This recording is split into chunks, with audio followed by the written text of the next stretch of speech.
सम्पूर्णलाई चाहिँ यो काठमाडौँको कलङ्कीको यो मेरो घरको अगाडि हेर्नुहोस् त यो के कम्तीमा यो मैले चाहिँ मक्सिर 19 गते श्री खाब्रो जगन्नाथको महाअभियानको क्रममा चाहिँ मक्सिर 19 गते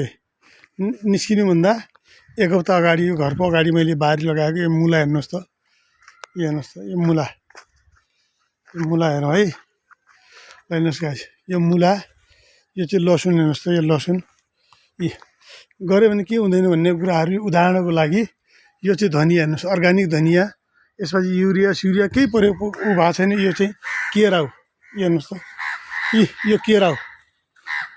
हेर्नुहोस् है यो सबै केरा हेर्नुहोस् त छेउछेउ यो केरा हो है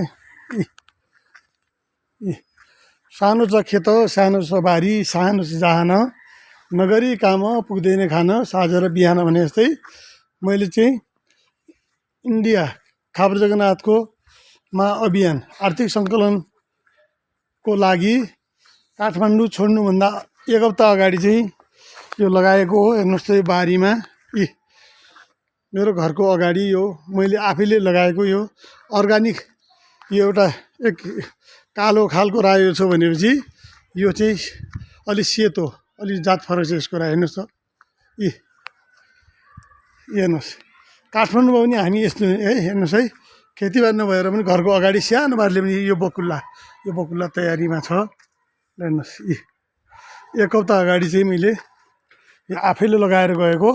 झन्डै म 40-45 दिन काटेर अहिले आउनुसम्म चाहिँ घरमा चाहिँ करिब अर्ग्यानिक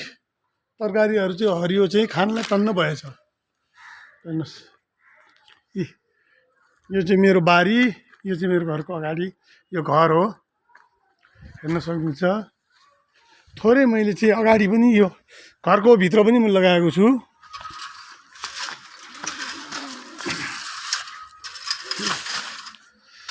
हेर्नुहोस् यता पनि छ यो बाहेक हेर्नुहोस् त सानो फुलकुस पनि बाँकी थियो हेर्नुहोस् त यहाँ पनि रायो हराभरा रहेछ यहाँ फुलबारी छ यता त छैन है यो चाहिँ छैन यसरी चाहिँ सानो सानो ठाउँमा पनि आफूले मेहनत गर्यो भने है अलिकति बिहान बेलुका समय दियो भने चाहिँ पक्कै पनि हामीलाई खानलाई चाहिँ हुँदो रहेछ भन्ने कुराहरू चाहिँ मैले तपाईँमा चाहिँ राखेँ।